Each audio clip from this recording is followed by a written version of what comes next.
ठीक है. So guys now what I want you to do is I want you to come back to this particular screenshot. आपको मैंने ये numbers के बारे में दिखाया था पहले, बजट एट अ ग्लांस. मैं चाहता हूँ कि आप एक बार वापस आएँ, come back to budget at a glance, right.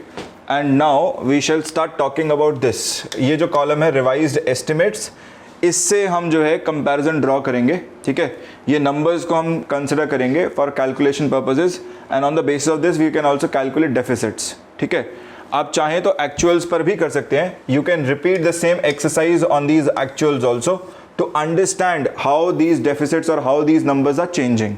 ठीक है, और एक बार इसको जरूर देखना बजट एस्टिमेट्स को. इससे पता चलेगा आपको कि सरकार के पिछले वित्तीय वर्ष में ये हुआ, करंट वित्तीय वर्ष में ये कहानी चली, और सरकार प्रोजेक्ट कर रही है that in the next fourth coming financial year this is what we are expecting.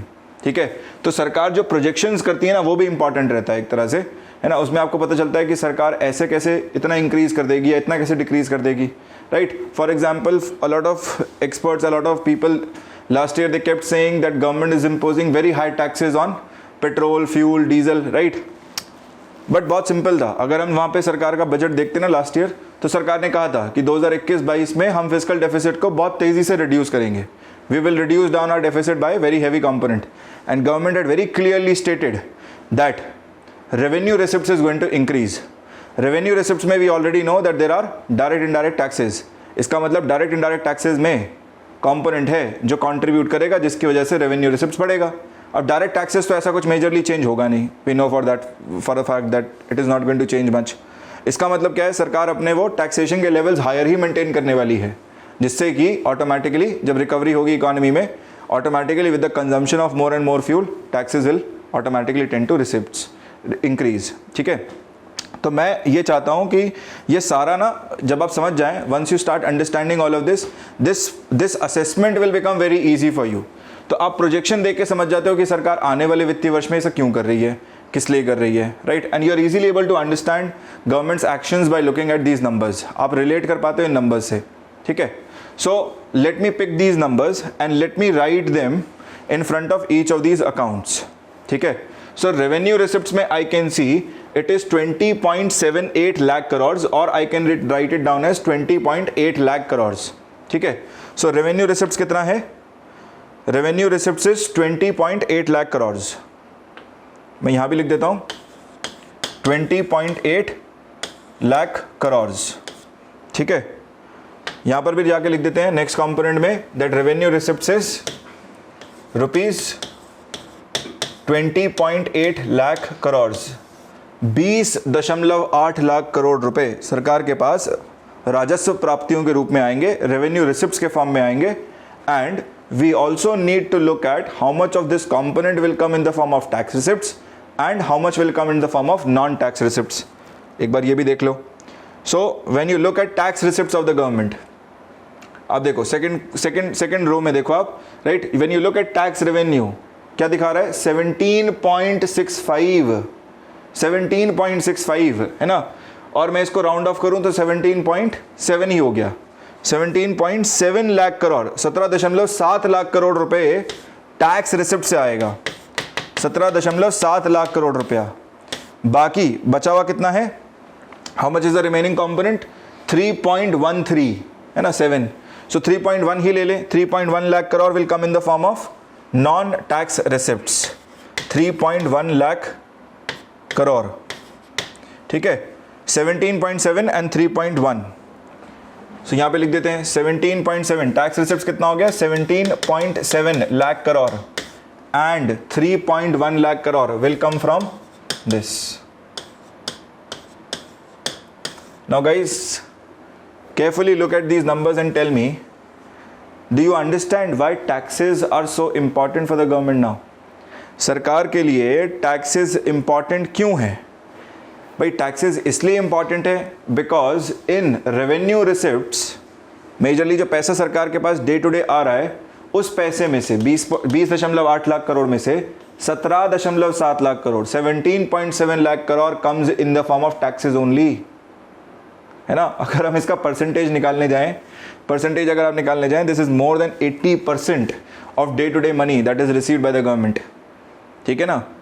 So day to day basis पर सरकार के पास टैक्सेस आएंगे तभी सरकार चल पाएगी, है ना, तभी गवर्नेंस हो पाएगा. That is why taxation becomes very important aspect. Okay, and even if you compare between direct tax receipts and indirect tax receipts, है ना, उस पर भी हम डिस्कशन रखेंगे.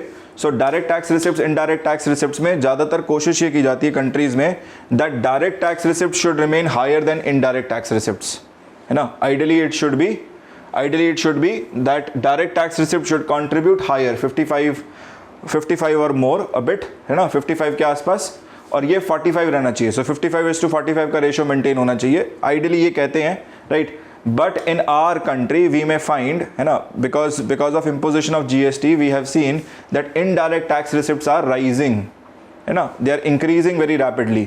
ठीक है, सो हम देख रहे हैं कि इनडायरेक्ट टैक्स रिसिप्ट्स हमारे देश में तेजी से ये कंपोनेंट बढ़ रहा है. ठीक है, now when you look at this 3.1 lakh crore, no doubt about this, majority of the component does come from dividends of PSUs.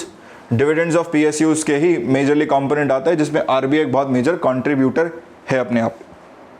ठीक है, सेकेंड कंपोनेंट पर आते हैं जरा. Let's look at the second component.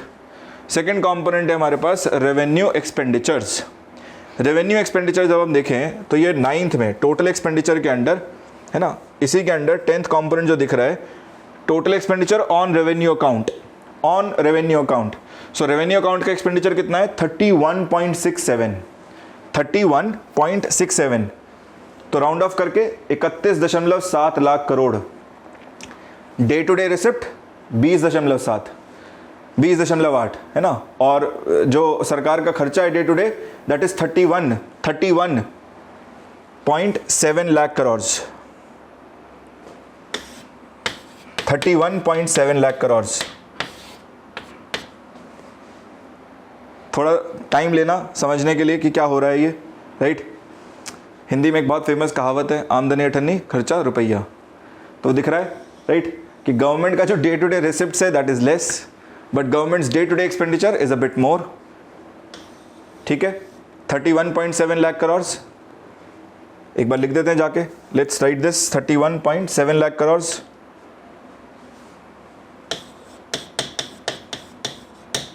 Now let's look at what are the components in revenue expenditure, है ना, which is costing so much. सरकार को ये कहाँ पर मेजरली खर्चा कर रही है. सो यहाँ पे इन्होंने दो कंपोनेंट दिए हैं. they have given us 11 and 12 in the form of interest payments and grants in aid for creation of capital assets. सरकार के द्वारा कितनी ग्रांट्स दी गई, है ना, majorly. So I can see that interest payments is close to 8.13, है ना. मैं राउंड ऑफ इसे कर दूं तो दिस बिकम्स 8.14 या 8.1 ही ले लें. ठीक है, सो 8.1 lakh crore is the interest payments. 8.1, ठीक है, 8.1 lakh crore. 8.1 lakh crore is majorly the interest payments on the loans that are taken by the government. और ग्रांट्स कितनी दी गई हैं सरकार के द्वारा? Grants is somewhere close to 2.37. So 2.4 कर देते हैं, चलो भाई, है ना, इस कंपोनेंट को 2.4 लाख करोड़. 2.4 लाख करोड़. ठीक ना. If you add these two numbers, आप इन दो नंबर्स को ऐड करो, देखो ये नंबर कितना जंप कर गया, राइट. सो 0.5 तो यही हो गया, एंड 8 into 10 हो गया. सो 10.5 lakh crore goes into these two only, right. You can also calculate the subsidies part. So subsidies को जब हम देखते हैं, right, when you will look at the subsidies is generally 2 to 3%, है ना. ये कहता है 2.5 to 3%. सो अगर मैं 2.5% भी निकाल लूँ, right, let me calculate this for you. 2.5% of our GDP. So 2.5 of 220 lakh crore. So almost 5.5 to 6 lakh crore. 5.5 से लेके 6 लाख करोड़ के आसपास हमारी सब्सिडीज होंगी. ठीक है, 5.5 अप्रॉक्सीमेटली लाख करोड़ के आसपास हमारी सब्सिडीज होंगी. Now can you see that majority of this revenue expenditure is getting exhausted under non developmental. यहाँ पर भी खर्चा अच्छा खासा होगा, डिफेंस में भी, लॉ एंड ऑर्डर में भी. ठीक, और सिविल एडमिनिस्ट्रेशन तो आपको पता ही है, हमारी कंट्री का इतना बड़ा कंट्री, और उसका एडमिनिस्ट्रेशन रन करने में सरकार डेफिनेटली बहुत पैसा देती है, सैलरीज पेंशन्स के फॉर्म में, right. See we can very clearly see that majority of this component, majority of this number goes into non-developmental expenditure and that is why very less amount is left for this. बहुत ही कम बच पाता है developmental expenditure के लिए, है ना। This is the reason, this is the majorly the reason why government finds it very difficult to go for maintenance and repairs of the existing assets of the government, and we also find at times government is not able to spend much on enhancing the socio-economic services. सरकार जो है socio economic services को बढ़िया बनाने के लिए, बेहतर बनाने के लिए पैसा खर्च नहीं कर पाती है ना, हेल्थ, एजुकेशन, इरिगेशन, और साथ ही साथ अपने जो एसेट्स हैं। हम कई बार कंप्लेन करते हैं, a lot of students they come up and ask me that sir government is collecting taxes, why are they not building up roads, ये पॉट होल्स क्यों नहीं भरते हैं, इनको ठीक क्यों नहीं करते हैं, सड़कों को बनवाते क्यों नहीं है। तो ये है आपका जवाब, right. You can very clearly see that when it comes to maintenance and repairs of assets, right, very less amount of money is left in the government's hands. So government finds it very difficult to control this particular component. इस non-developmental expenditure को ना हम कहते हैं that majority of this expenditure is unforeseen expenditure, unpredictable expenditure. इसको ना तो हम देख सकते है ना, आप इसको फोर साइटेडनेस होके भी आप ये नहीं कह सकते कि दंगे हो गए तो इतने पैसे लग जाएंगे, क्या पता ना हो गए तो क्या होगा, right. There is going to be a lot of expenditure incurred by the government, so this is unforeseen expenditure, this is socio economically important also, right. Socio economic view point से देखो आप, सब्सिडीज में पैसा खर्च हो रहा है, right.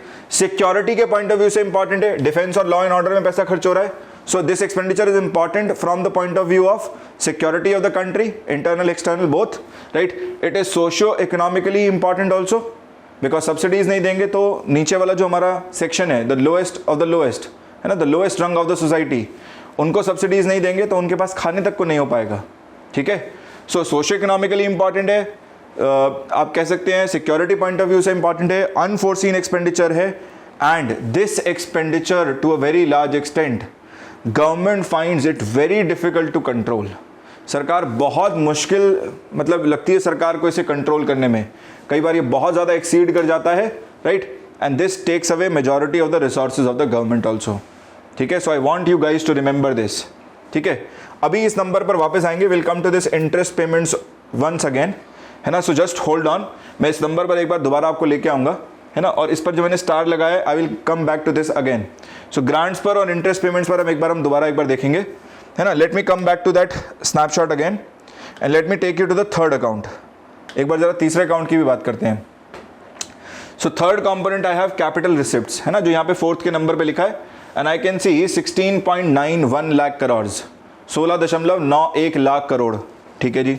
सो मैंने लिख दिया 16.91 लाख करोड़, 16.91 लाख करोड़, ठीक है। अब 16.91 में, right, they have given us a description, इन्होंने कहा है कि जो रिकवरी ऑफ लोन्स है सरकार का वो है 0.21 लाख करोड़, और अदर रिसिप्ट्स है 0.78, ठीक है। So if I add these two 0.78 and 0.21, है ना, 0.21 तो कितना आया, 0.99, ऑलमोस्ट 1 लाख करोड़ के आसपास, ठीक। तो ये बन गया 1 लाख करोड़, और मैं ये देख पा रहा हूं कि ये कितना है, 15.91 लाख करोड़, 15.91 लाख करोड़। कहने का अर्थ क्या है, right, please try and understand this, that my capital receipts total is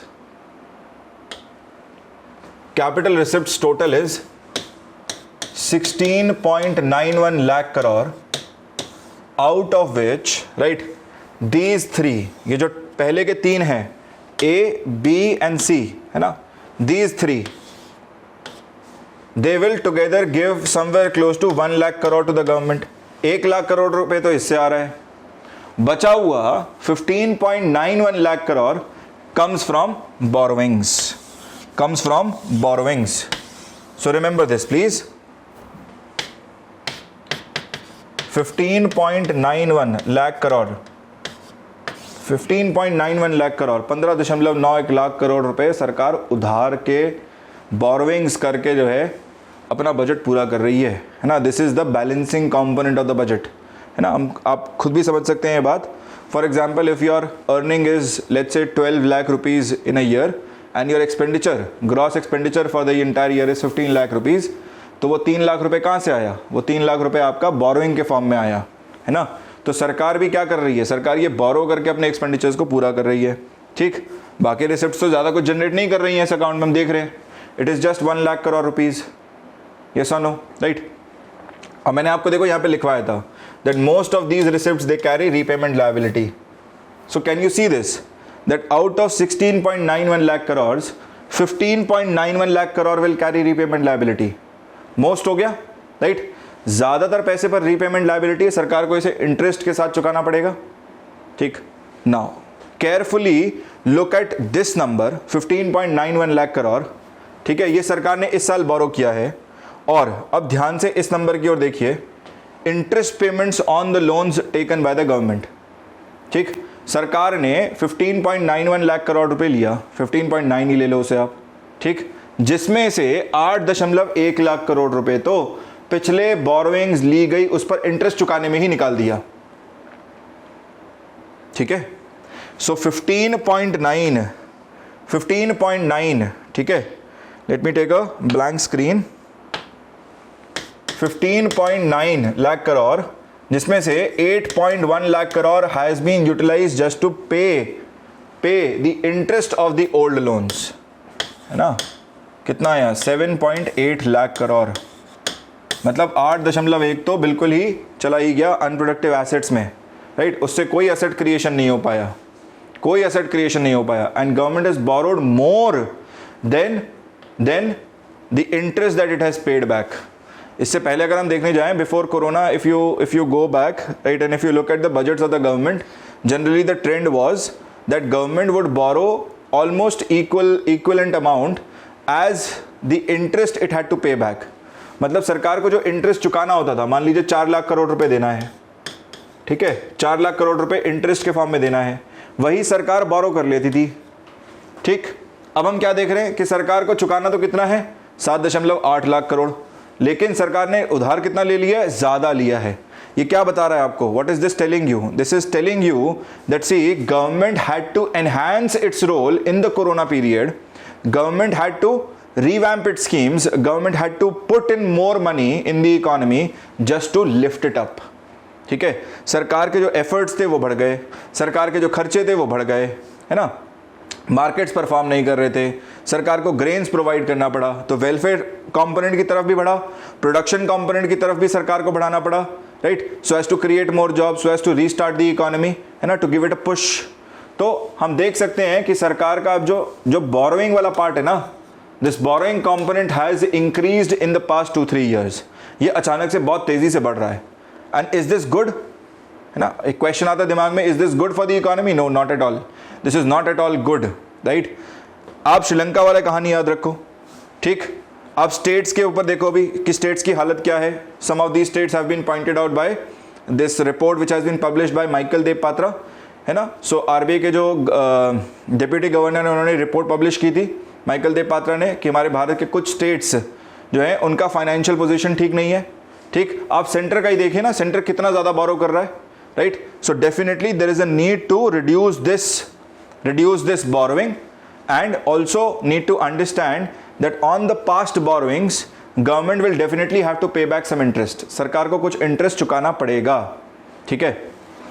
so brace yourself for taxes then, ठीक है। नेक्स्ट कंपोनेंट आता है हमारे पास कैपिटल एक्सपेंडिचर्स का, कैपिटल एक्सपेंडिचर्स का। So let me take you to the fourth part इसका capital expenditures. So I can see this 13 number, ये 13वां नंबर मुझे दिख रहा है, and I can see here that it is 6.02711, 6.02711, ठीक है। तो मैं यहां लिख देता हूं 6.02 lakh crore, 6.02 lakh crore, 6.02, 6.02 lakh crore in capital expenditures, 6.02 lakh crores. Now guys, what do you expect out of 6 lakh crores or 6.02 lakh crores? How much do you think is going to be the expenditure on infra? क्या अंदाजा है आपका, right? आपको लग रहा होगा कि सरकार ज़्यादातर पैसा यहीं पर खर्च कर रही होगी. नहीं गाइस, है ना. The fact of the matter is that certain component of this money will go into first and second. सरकार अपने पुराने लोन चुकाने में और स्टेट्स को लोन देने में भी कुछ सब्सटैंशियल कंपोनेंट इसमें निकाल देगी. ठीक है, बेनिफिट ऑफ द डाउट भी देने अगर सरकार को कि भाई सरकार ने दिया होगा पैसा, मान लेते हैं, राइट. सो ओवरऑल अप्रॉक्सीमेटली जो है ना, ये जो पैसा बना होगा, this will be somewhere in the range of 4.5 to 5 lakh crore. ठीक है, सो मान लीजिए मैं 5 लाख करोड़ भी लूँ, 5 लाख करोड़ भी ले लूँ, है ना. हालांकि बहुत रियल, मतलब ये वो हो गया कि बिल्कुल I have given the extreme doubt, benefit of doubt to the government. So 5 lakh crore देने पर भी आपको लगेगा कि जो इंफ्रास्ट्रक्चर पे पैसा लगता है ना, जो असेट क्रिएशन पैसा लगता है, वो बहुत कम है out of the total expenditures of the government. So हम देख पा रहे हैं कि टोटल एक्सपेंडिचर सरकार के कितने हैं. The total expenditure of the government, the total expenditure of the government is close to 37.7. ये दिख रहा है हमें 37.7 लाख करोड़. 37.7 में से केवल 5 लाख करोड़ रुपए ही सरकार खर्च कर रही है असेट क्रिएशन में, राइट. सो अगर हमसे कोई पूछ ले that in the budget what is the rate of creation of capital assets, right? So I can say out of 5 lakh crore divided by 37.7 lakh crore, now this is the money, 5 lakh crore is the money that government has spent on infra. Multiply this with 100, right? This will give you the required percentage of investment on infra. Investment on infra. लेकिन सरकार क्या करती है, सरकार दिखाती है कि नहीं, right, we have not just spend 5 lakh crore, right. अब बजट में नंबर में देखिए सरकार ने क्या किया है, थोड़ी सी कहानी करी है सरकार ने ना. Government is tried to play a bit smart here. So government ने कहा देखिए, एक तो ये 6.02, ये तो हमने पैसा खर्च किया ही है क्रिएशन ऑफ कैपिटल एसेट्स. साथ ही साथ, राइट, साथ ही साथ हमने जो ग्रांट्स दी हैं, these grants that we have given, right, जो 12th कॉम्पोनेंट है, आप इसको भी ऐड कर दो तो 6.02 प्लस 2.37, 6.02 2.37, ये देखो आप number, right.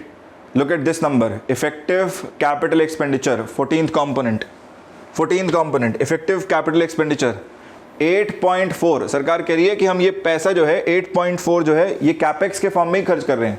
This is our effective capital expenditure, है ना, effective capital expenditure. But we know that, I mean, some part of it will definitely go into repayment of the past loans and also states loans given to the states and union territories. Okay, so guys, next I want to discuss deficits with you, right? So as promised, जैसा मैंने आपको बताया था कि हम खुद ही अपने आप कैलकुलेट करेंगे deficits, right? So deficit क्या है? See, if government is spending more than what it is collecting in the form of its revenue, then government has incurred a deficit. अगर सरकार के खर्चे जो हैं वो ज़्यादा हैं और सरकार के पास जो इनकमिंग है, जो रिसिप्ट्स है वो कम है, तो हम कह सकते हैं कि सरकार के बजट में कुछ कमी है, कुछ कम नज़र आएगा, राइट. उसी कमी को, उसी डेफिसिट को we can categorize in the 4 parts, right. So we are going to read about revenue deficit, effective revenue deficit, fiscal deficit and primary deficit here. तो ये 4 तरह के डेफिसिट्स हम खुद ही कैलकुलेट करेंगे. और ये जो नीचे ब्रैकेट में नंबर दिए गए ना, this is simply deficit as a percentage of GDP.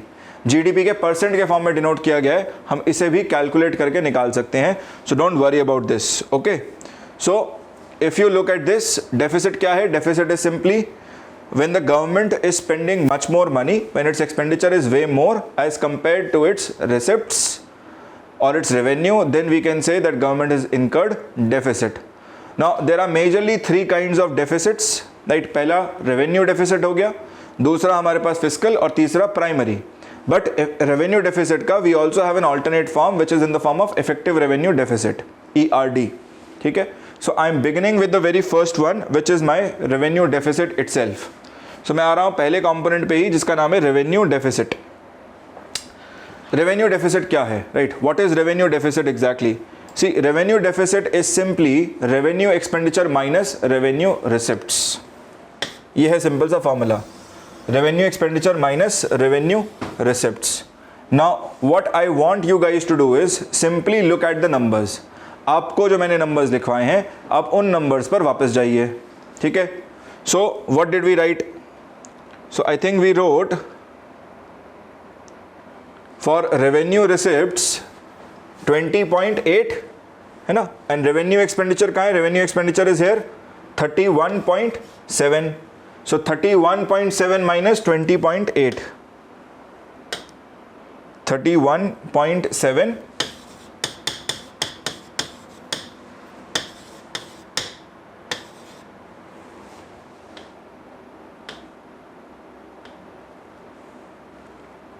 yes 20.8 lakh crores, 20.8 lakh crores. So I think you can calculate it. सारी फिगर्स लाख करोड़ में ही है, राइट? सो आप इसको कैलकुलेट कर सकते हैं. 31.7 minus 20.8, so it is coming out to be 10.9 lakh crore, 10.9 lakh crore. ठीक है. 10.9 लाख करोड़ आ रहा है. इसको भी आप क्या कर सकते हैं? यू कैन रिप्रेजेंट दिस, ये तो रुपीज के टर्म में आ गया, right? You can represent this in terms of GDP also of the country. So you simply take revenue deficit, you divide it by GDP of the country and you multiply it with 100. So you will get revenue deficit as a percentage of GDP. ठीक है, यही करता हूँ मैं. So I take 10.9 lakh crore, I divide it with 224 lakh crore. ठीक है, जो सरकार लेती है जनरली 224 ले रही है सरकार इस समय GDP को, lakh crore, and you multiply it with 100. So lakh crore से लाख करोड़ कट गया, right? So 10.9 divided by 224, right? 4.7 4.8 के आसपास आएगा ये, right? 4.8% of GDP. ठीक है, एक बार चेक कर लेते हैं नंबर को. सो एग्जैक्टली वही आ रहा है 4.7, राइट? सो वही मैंने आपको बताया था. You can very easily calculate these numbers on your own also. आप बहुत इजीली नंबर्स को कैलकुलेट कर सकते हैं. ठीक है. So it is coming out to be 4.7. हमारा वही निकल के आ रहा है, 4.8 ही आ रहा है हमारा भी. ठीक है. सो वो जो नंबर्स में हल्का बहुत डिस्क्रिपेंसी आए, if there is some discrepancy that simply means that we need to increase this a bit. हम इसको अगर हल्का सा और बढ़ा देंगे 228 के आसपास ले जाएंगे तो ये नंबर वही निकल आएगा 4.7 के आसपास. ठीक है, मतलब सरकार प्रोजेक्ट कर रही है कि जीडीपी बढ़ा हुआ है. Okay, you have to keep nominal GDP here. Now remember guys that this number usually remains in the range of 2 to 3%, but this was before Corona came in, right? So before the pandemic situation, this was the condition कि ये जो है 2 से 3% रहता था GDP का. लेकिन अब हमें क्या नज़र आ रहा है? अब हमें ये बढ़ा हुआ नज़र आ रहा है. We can see that this number is a bit higher, right? Now the first golden rule of FRBM Act of 2003 is that RD should be down to 0. अगर हम बजटिंग प्रिंसिपल्स को देखें, राइट, और उसमें हम FRBM Act को देखने जाएं, याद रखिएगा this is majorly a statute that was passed by the parliament in 2003. So if I take a look at first golden rule of FRBM Act, I can see, right, that it says that RD should be down to 0. RD should be down to 0 simply means that government's day-to-day receipts and day-to-day expenditures should be one and the same. ये simply यही कहना चाह रहा है कि सरकार का जो डे टू डे रिसिप्ट्स है, रेवेन्यू रिसिप्ट्स और रेवेन्यू एक्सपेंडिचर बराबर ही होना चाहिए. इसमें ज़्यादा मिसमैच नहीं हो सकता है ना. Also when 2003-2004 when Kelkar task force was appointed for rationalization of indirect taxation in the country, it was Kelkar task force which said, आपको याद होगा जीएसटी पढ़ाते हुए मैंने आपको बताया था, केलकर टास्क फोर्स आई थी जो रैशनलाइजेशन करने के लिए आई थी इनडायरेक्ट टैक्सेस का. वही सेम केलकर टास्क फोर्स ने कहा था that once we start implementing one nation one tax, है ना, in the form of GST, then there are chances that revenue receipts is going to increase. So इनका मानना था कि इससे क्या होगा, सरकार के जो रेवेन्यू रिसिप्ट्स हैं वो बढ़ जाएंगे। ठीक, इनका मानना था that this second component revenue receipts of the government will increase. Why? Because indirect taxes will consolidate, right. बहुत कम जो है इसमें टैक्स की चोरी होगी, राइट। यहाँ पर लूप होल्स नहीं होंगे सिस्टम में, and that is why revenue receipts will start to increase. And once revenue receipt starts to increase, what will happen? The difference between the two will start to decrease. ठीक है, सरकार का जो revenue expenditure है वो तो बढ़ेगा, वो उनको पता है, but revenue receipts is going to increase at a faster rate. So this in itself would help the government decrease its revenue deficit. ठीक है, सो इन्होंने ये प्रिडिक्ट किया था, जो इन्होंने फॉर्म दिया था जीएसटी का, the form that he predicted, right. So he said that within 3 years of implementation of GST the chances of bringing RD down to 0 is actually true. ये पॉसिबल हो सकता है कि भाई हम आरडी को 0 तक ले आएं, बट प्लीज थोड़ा सा समझना इसे rationally, that the manner in which Kelkar imagined GST same has not been implemented, right. So he suggested GST with less number of slabs, है ना, जबकि हमने वहाँ पे स्लैब्स बहुत सारे देखे हैं जीएसटी में। Secondly, we have also been facing pandemic situation where government had to increase its expenditure, day to day expenditure. ठीक है, तो सरकार का ये रेवेन्यू एक्सपेंडिचर ना 2020 से बहुत तेजी से बढ़ा है, एंड 2019 में भी स्लो डाउन था। That is why since 2019 itself this has been increasing, ये बढ़ रहा है। 2020 में तो बिल्कुल ही बढ़ गया। ठीक है, so don't take this to the heart. याद रखना, ये बात केलकर टास्क फोर्स ने कही थी जीएसटी के फेवर में, कि जीएसटी जब लाएंगे तो 3 साल के अंदर अंदर आरडी 0 हो सकता है। ठीक है, वो प्रिडिक्ट किया था on the basis of increase in revenue receipts, right, but it has not come true yet. अभी तक हमने ये सच्चाई नहीं देखी है, सिंपली क्योंकि रेवेन्यू रिसिप्ट्स तो बढ़ रहा है, बट साथ साथ ये रेवेन्यू एक्सपेंडिचर बहुत तेजी से बढ़ रहा है, and that is why we have not seen this decreasing yet. ठीक है, सो ये तो बात हुई हमारी रेवेन्यू डेफिसिट की। Now one thing that you need to understand, ठीक है, दैट रेवेन्यू डेफिसिट के साथ साथ we can also, right, calculate ERD, effective revenue deficit, right. So अगर कोई आपसे पूछ रहा है कि इफेक्टिव रेवेन्यू डेफिसिट क्या है, सो इफेक्टिव रेवेन्यू डेफिसिट में हम सिंपली क्या करते हैं, we bring out the grants that have been given to the states for creation of capital assets. ठीक है, so let me first give you some points regarding revenue deficits, कुछ points discuss करते हैं, फिर आगे चलेंगे हम, then we'll go to ERD also.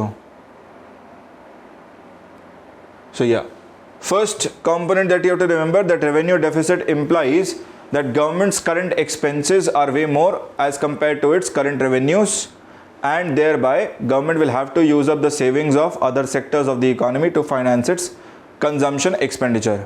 Now since a major part of revenue expenditure, salaries, pensions, interest payment, subsidies is committed expenditure, it cannot be reduced, right? So government finds it very difficult to reduce this particular component.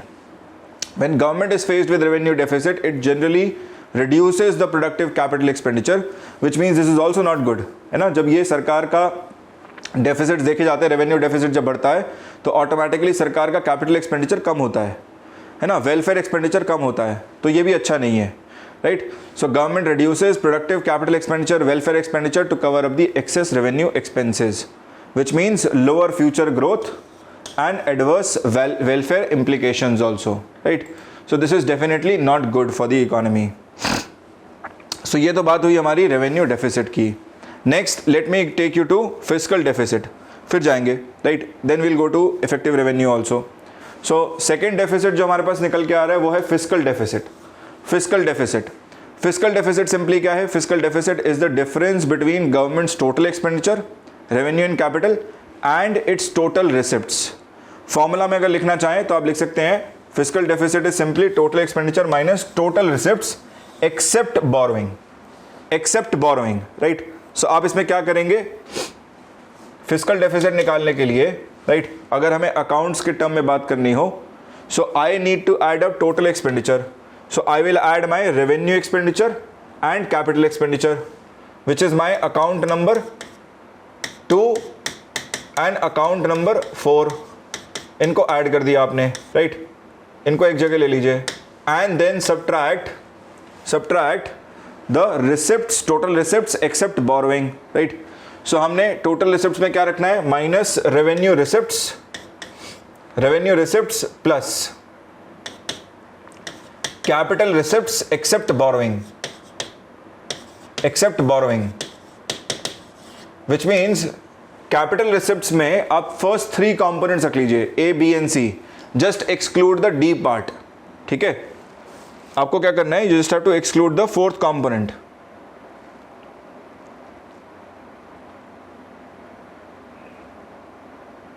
Late me take you to that slide first so that you have a bit more clarity.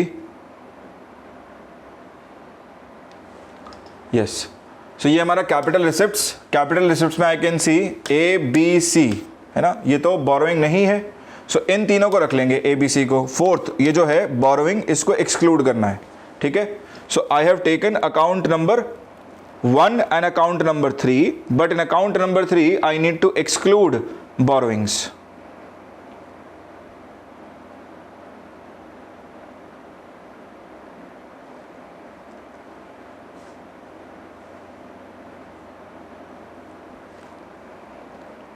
ठीक है, so let me write this once. This is my revenue expenditure plus capital expenditure, right, which is nothing but my account number 2 and account number 4, and then I take in revenue receipts, which is my account number 1 and A, B and C of account number 3, ठीक है। This is going to give me fiscal deficit. अब आप ध्यान से अगर देखो तो बचा क्या है, right? What is left? See, what is left is nothing but total borrowings of the government, right? So जब मैं इसको निकालूंगा, when I will calculate it, it will come out to be nothing but equal to total borrowing only. सरकार के पूरे budget में बचा क्या है, यही तो बचा टोटल बोरोइंग। अब निकाल के देखो, right. So you take in these components एक बार,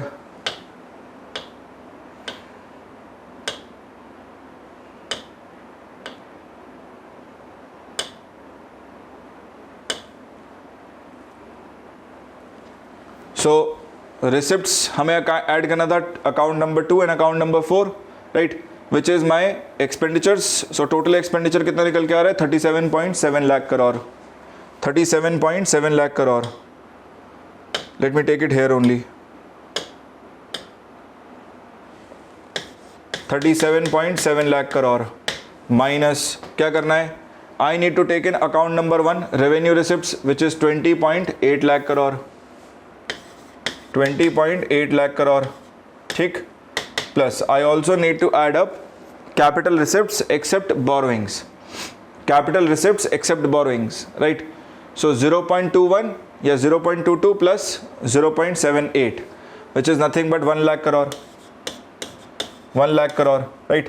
So अब आप इसको ऐड करो, 37.7 minus 21.8, 21.8, right? So इसको निकाल लें,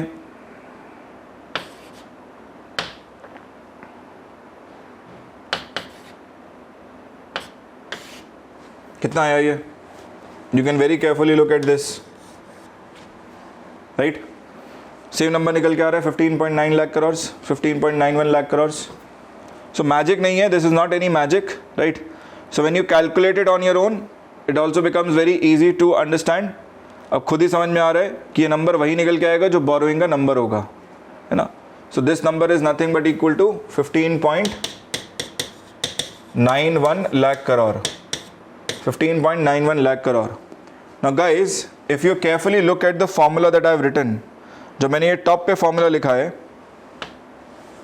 can you see this formula, right? Now don't you think I can actually utilize my prior knowledge of revenue deficit and write the formula of fiscal deficit in terms of revenue deficit? मैं लिख सकता हूँ ऐसा, है ना। So I know revenue expenditure minus revenue receipts is nothing but revenue deficit. सो मैंने इसको खोल दिया, right. I open this bracket, so revenue expenditure plus capital expenditure minus revenue receipts minus capital receipt except borrowing, right. तो ये क्या बन गया, this becomes revenue deficit RE minus RR become revenue deficit plus capital expenditure minus capital receipts except borrowing. So ये formula मुझे मिल गया है, right, on the basis of which I can very clearly see that revenue deficit is a part of fiscal deficit. revenue deficit अपने आप में fiscal deficit का part होगा. अगर यही नंबर 4% है तो fiscal deficit 4 से ज़्यादा ही होगा, कम हो ही नहीं सकता.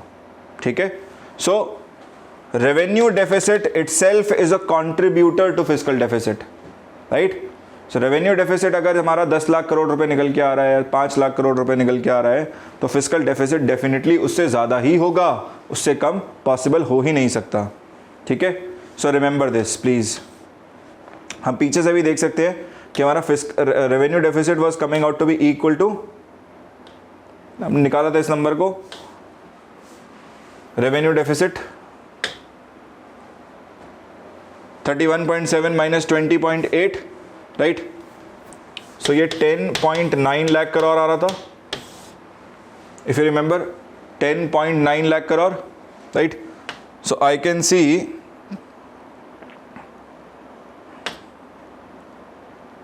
out of 15.91, right, this is 10.9 lakh crore, total 15.91 है. तो मैं ये भी निकाल सकता हूँ that what is capital expenditure minus capital receipt except borrowing, है ना. इसका डिफरेंस कितना आ रहा होगा, 15.91 minus 10.91 lakh crore. This also I can calculate. ठीक है, चलो. सो ये तो हुई हमारी नंबर्स के टर्म में बात. Now can I calculate this in terms of percentage? क्या मैं इसे परसेंटेज के टर्म्स में कैलकुलेट कर सकता हूँ? Yes I can. So I can simply take 15.91 lakh crore, 15.91 lakh crores, and I can divide this with GDP of the country, right? So अभी जो भी सरकार GDP प्रिडिक्ट कर रही होगी उससे हम डिवाइड कर सकते हैं. सो 15.91 डिवाइडेड बाय 225 ही ले लें, 225 7.07 आ रहा है इससे, राइट. आप 228 लेके भी कर सकते हैं, कोई प्रॉब्लम नहीं है. 225 lakh crore approximately, multiply this with 100, right, you will get 7.07 percentage of GDP. So fiscal deficit as a percentage of GDP is 7.07. एक बार नंबर्स में जाके दोबारा चेक कर लो, एक बार देखो, right. How much is the government predicting? इसी के आसपास ही होगा नंबर.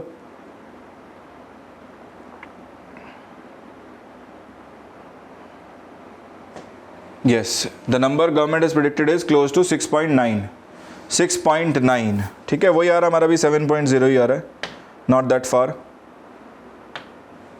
ठीक है, 6.9, you can see this number 6.9.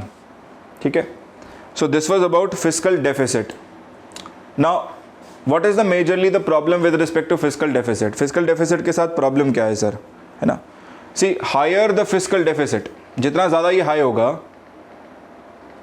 Higher the fiscal deficit, higher is going to be the interest rate in the economy. Higher the fiscal deficit, this also means that there is more money supply in the economy.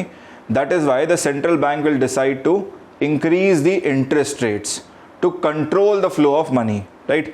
So जितना ज़्यादा fiscal deficit high होगा, ठीक, money supply बढ़ रहा होगा, जिसको control करने के लिए सेंट्रल बैंक को इंटरेस्ट रेट बढ़ाने पड़ेंगे, right. Plus, right, higher interest rate से क्या होता है? Higher interest rate basically results into private sector not being able to borrow money, right. So इसकी प्राइवेट सेक्टर की जो है फंडिंग से बाहर हो जाता है, right. So private sector is basically pushed out from borrowing money and basically investing money into businesses. ठीक है, so private sector will not borrow much, and that is why investment rate in the economy also drops at times. Generally ये देखते हैं कि investment rate जो है economy में गिर जाता है. ठीक है, प्राइवेट सेक्टर ऐसे में निवेश नहीं करेगा. ठीक है, सो आप समझिएगा इस बात को कि इकोनॉमी के लिए लॉन्ग टर्म ग्रोथ के लिए अच्छा नहीं है. One of the major impacts also other than this is going to be that this directly will result into lower credit ratings by foreign agencies. जैसे ही आपका फिस्कल डेफिसिट बढ़ेगा, राइट, आपको 2020 जून याद होगा, मई जून, right, since then government's borrowing started to increase because government was spending a lot of money over recovery of economy, controlling the pandemic. Automatically our ratings given by international agencies, they started to lower down. So जो international agencies हैं, जैसे कि हमारे पास हो गया Moody's हो गया, right, Fitch हो गया, ये सारे के सारे क्या करते हैं, हमारी रेटिंग्स गिरा देंगे. इससे इंडिया एक फेवरेबल डेस्टिनेशन नहीं रह जाएगा for investment. So this will directly result into lower credit ratings by foreign agencies. So foreign investment in the country will start to decrease and the existing foreign investment may start to fly out of the country. ठीक है? So again this is not good. ये भी अच्छा नहीं है. Private sector को इससे भी परेशानी होगी because private sector a will not get ample amount of funds, investment flow नहीं करेगा, and if private sector goes out of the country to borrow they will be subjected to higher rates of interest also. ठीक है? That is why we say that fiscal deficit should remain low. ठीक है? Now second golden rule of FRBM Act is that FD should not be high and FD should remain less than 3%. FD जो है वो 3% से नीचे ही रहना चाहिए, उससे ज़्यादा नहीं इंक्रीज करना चाहिए. ठीक है? This is the second golden rule of FRBM Act of 2003. Now remember, fiscal deficit is a key variable in judging the financial health of the government sector as well as the economy. ठीक है? Fiscal deficit अपने आप में एक बहुत major key variable रहता है in judging the financial health of government sector and the stability of the economy. And we can see from the formula that revenue deficit is in itself a part of fiscal deficit. A larger share of revenue deficit in the fiscal deficit indicates that a large part of borrowing is being used to meet the consumption expenditure rather than investment, which is again not good. मतलब कहने का ये है कि भाई 16 लाख रुपए अगर हमारा फिस्कल डेफिसिट है, 11-12 लाख रुपए अगर हमारा रेवेन्यू डेफिसिट ही है, तो सरकार ज़्यादातर वो बोरोड पैसा कहाँ यूज़ कर रही है? Government is basically using majority of that money for consumption expenditure, which is again not good. ठीक है? So ये बात आपको फिर से याद रखनी है. You have to remember this component also. So guys, next let me take you to primary deficit. Third deficit है ये हमारा, primary deficit कहते हैं.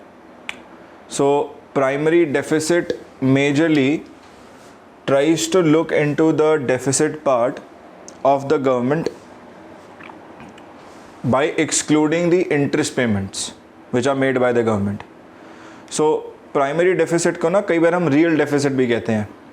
इसको real deficit इसलिए कहते हैं because this is actually the deficit minus the interest payments. This is fiscal deficit minus the interest payments, which means that interest payments are made on loans which are taken by the government in previous financial years.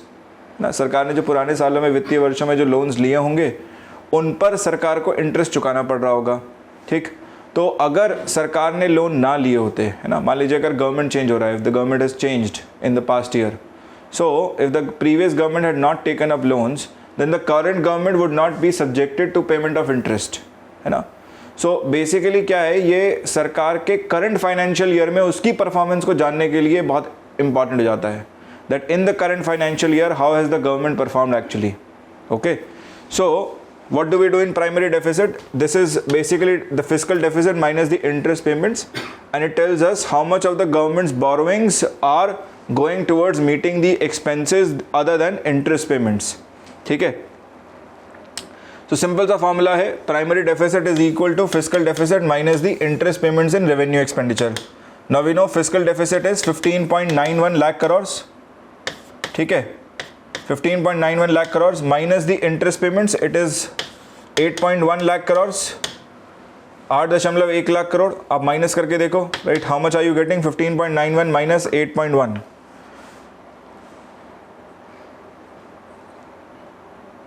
8.1 lakh crore, 7.81 lakh crore, 7.81 lakh crore. यही वो खर्चा है है ना, इसीलिए मैं बार बार आपको लेके आ रहा था इंटरेस्ट पेमेंट्स पर. So here we are again going to use interest payments in order to calculate our primary deficit. Now I can calculate this as a percentage of GDP also. So I can divide this number, मैं इसको divide कर सकता हूँ by 225 lakh crore. 225 lakh crore GDP आ गया ये हमारा. Multiply this number with 100 and you will get this in terms of percentage of GDP which is coming out to be 0.34. तो into 100 करने पर ये आ गया नंबर हमारे पास 3.4. 3.4 है ना, यही आ भी रहा होगा 3.4% ऑफ GDP. सो अगर हम वहाँ पर जाके देखें सरकार कितना डिपिक्ट कर रही है, government is showing that this is going to be 3.3% है ना, 3.3%. तो वही सरकार भी डिनोट कर रही है. आपको याद क्या रखना है that primary deficit is actually the deficit of the government, fiscal deficit of the government excluding the interest payments made by it. Now considering government did not have any kind of repayment liability, government did not borrow much, then obviously this number would be lower. ये बेहतर हो जाएगा number और, है ना. तो अगर ये रीपेमेंट की लायबिलिटी जो है, सरकार ज़्यादातर पैसा रीपेमेंट में ही जा रहा है ना, तो ये नंबर ऑटोमेटिकली कम हो जाता है. ठीक है. सो यहाँ पर 2-3 कंडीशंस हैं, right, which I want to talk to you. If you find that FD is high, right, FD is high and condition number 1 is that PD comes out to be low. PD comes out to be low. PD जो है वो बहुत कम निकल के आ रहा है, right? If PD comes out to be low, then you can deduce and say that majority of higher fiscal deficit is on account of interest payments. ये जो high FD है, you can say this that higher fiscal deficit is on account of higher interest payments.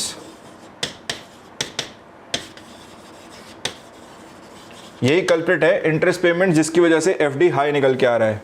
ठीक है.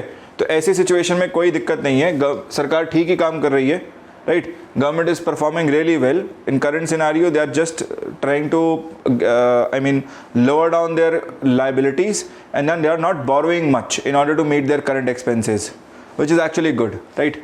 लेकिन अगर इसका दूसरा case नजर आए अगर हमें, right, that if we find FD is high, ये तो है ही second scenario, and we find second scenario that PD is also high.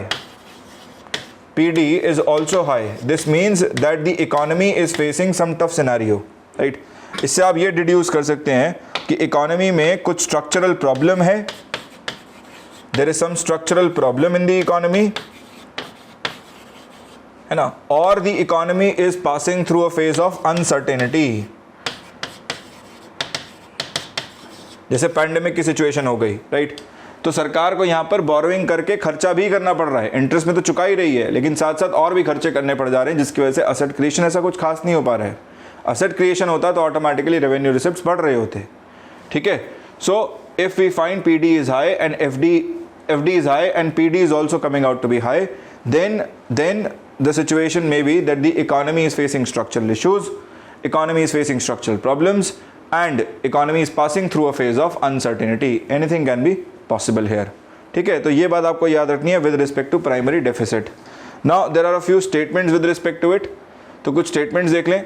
So a large part of government's fiscal deficit is because it needs to pay the interest on its previous accrued debt. जो सरकार के पुराने डेप्ट हैं उस पर सरकार को चुकाना पड़ रहा है, इसलिए सरकार का जो है फिस्कल डेफिसिट ज़्यादा नज़र आ रहा है. And if we want to measure government's deficit excluding the interest payments on the previous डेप्ट, then it is called primary deficit. The goal of measuring primary deficit is to focus on present fiscal imbalances. वही मैंने कहा, जो current fiscal situation है उसका ये बहुत अच्छा मेजरमेंट है, right. So primary deficit tells us about the deficit in the government's budget excluding the interest liabilities of the government's on the government's accumulated debt. ठीक है. So this is about primary deficit. Next I take you to effective revenue deficit. In short it is also called as ERD. इसी को हम short में ERD के form में denote करते हैं।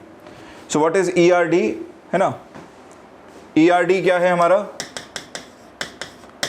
ERD is simply equal to revenue deficit RD minus the grants given by the government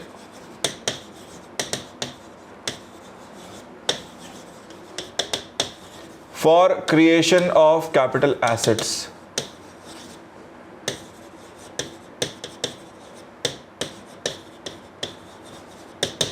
For creation of capital assets. So RD क्या है सरकार का? What was the revenue deficit of the government? See, revenue deficit of the government was 10.9 lakh crores.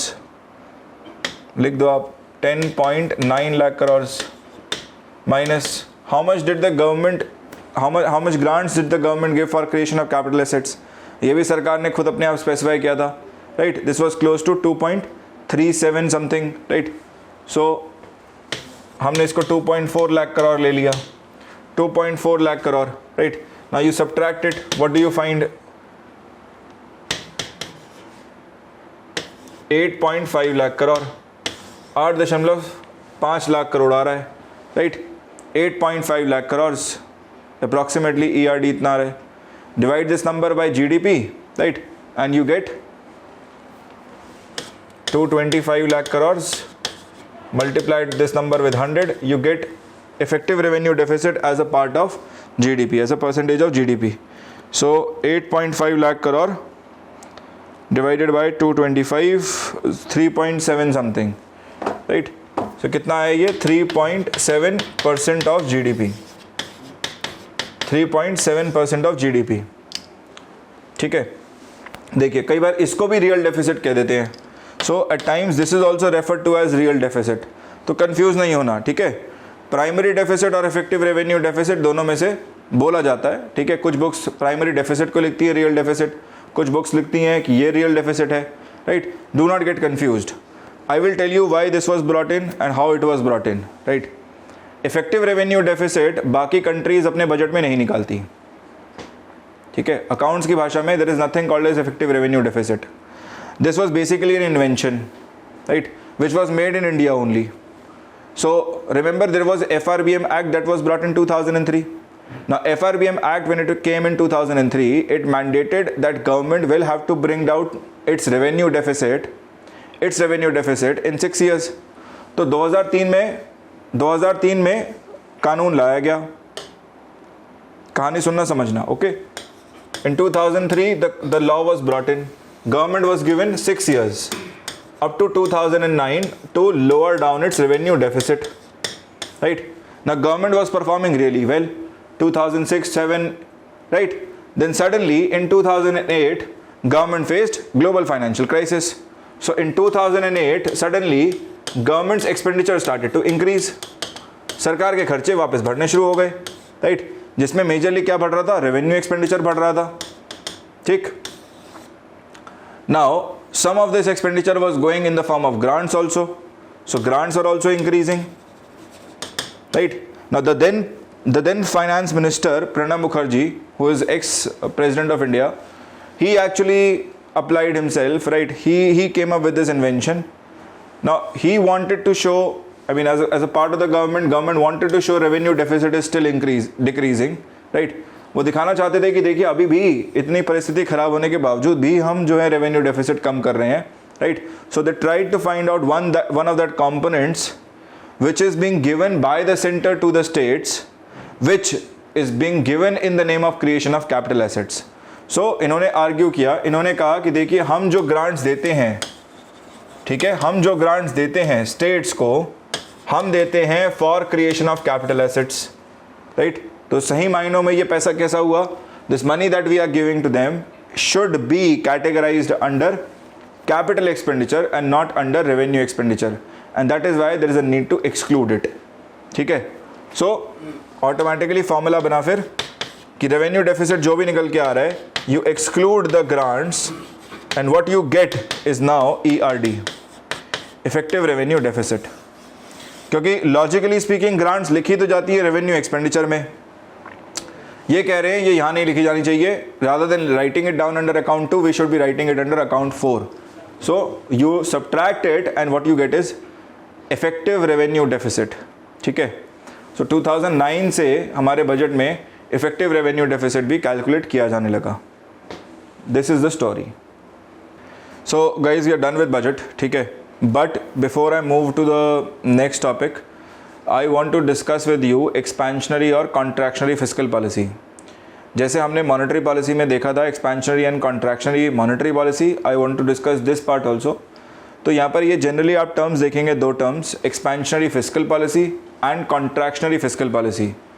Expansionary fiscal policy क्या है? See, when government increases its spending and reduces the tax levels, tax के levels को कम कर दे सरकार और अपने expenditure को बढ़ा दे, स्पेंडिंग को इंक्रीज कर दे, so that the aggregate demand in the economy starts to increase. Aggregate demand in the economy starts to increase. Then such a policy will be called as expansionary fiscal policy. इससे क्या होगा, right?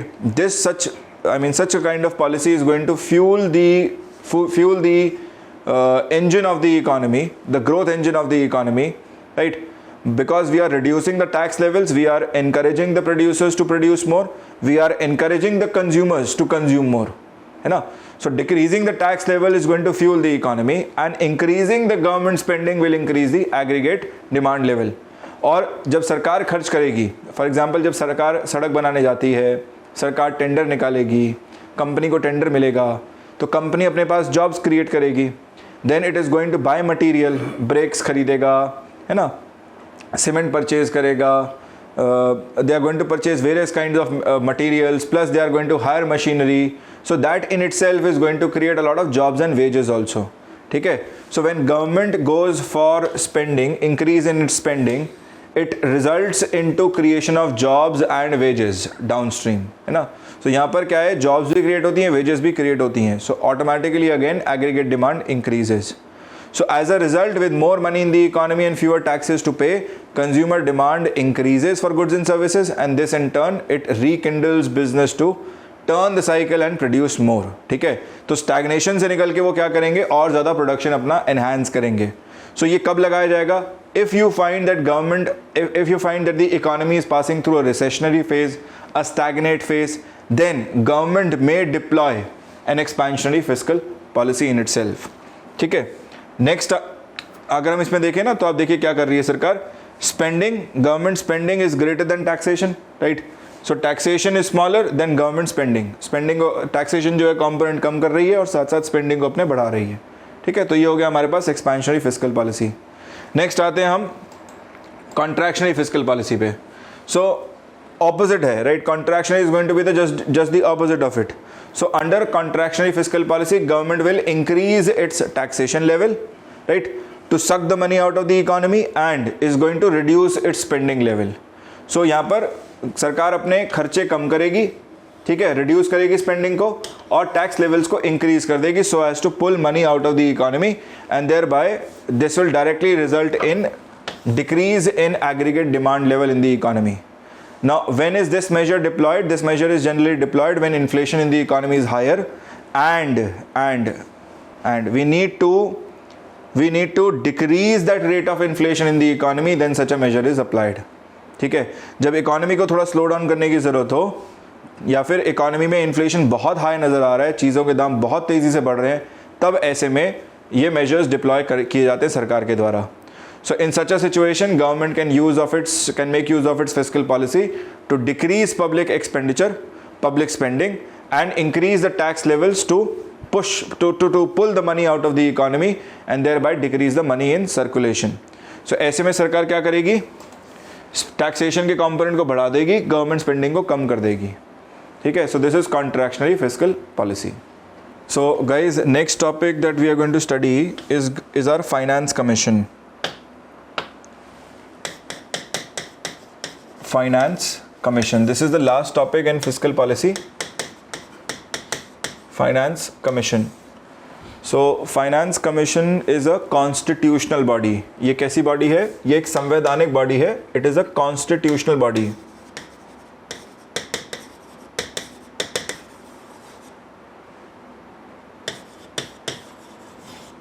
And it is mentioned in Article 280 of the Constitution.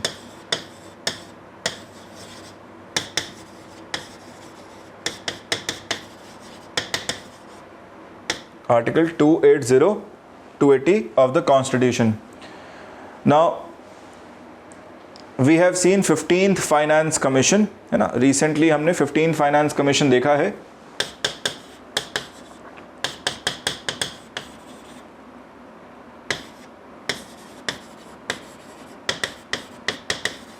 which was headed by Mr. N.K. Singh.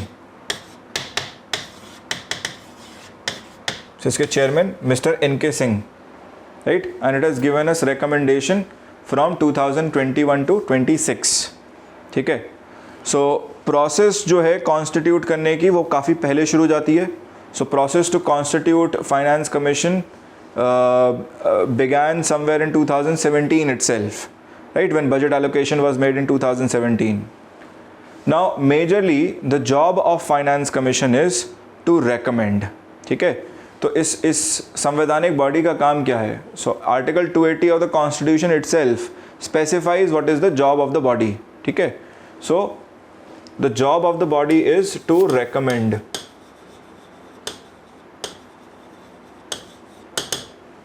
To recommend what? Distribution of tax revenue between center and state.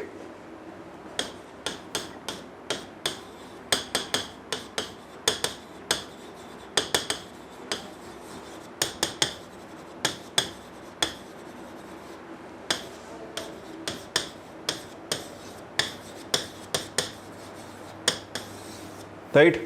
And even local bodies.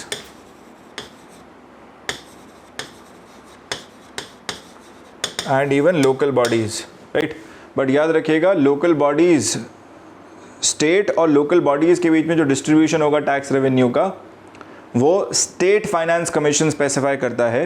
But remember this that state finance commission will also look at finance commission at the centres word and act on it. ठीक है.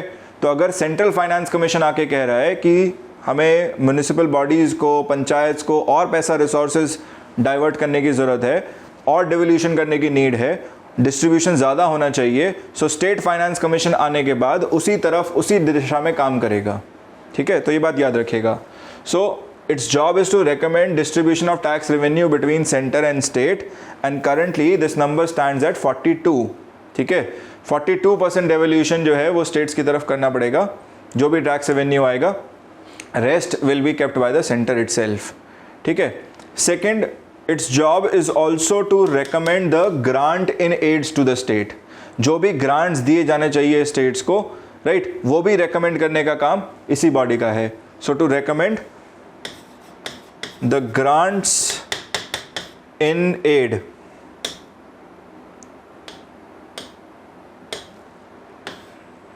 Recommend grants in aid to states by the center. ठीक है. So ये आपको simple सा फंडा याद रखना है फाइनेंस कमीशन के रिगार्डिंग. 42% की जो मैं बात कर रहा था वो रिकमेंडेशन 14th फाइनेंस कमीशन से आया था. So 14th finance commission which was headed by mister Y Reddy which gave us recommendations from 2015 to 20. It was this 14th Finance Commission which recommended that the share of taxes that should be given to the states should be increased from 32 to 42. तो पहले ये 32% था. 14th finance commission ने आके इसे 42% कर दिया. फिर 15th फाइनेंस कमीशन ने इसे रिटेन रखा. ठीक है.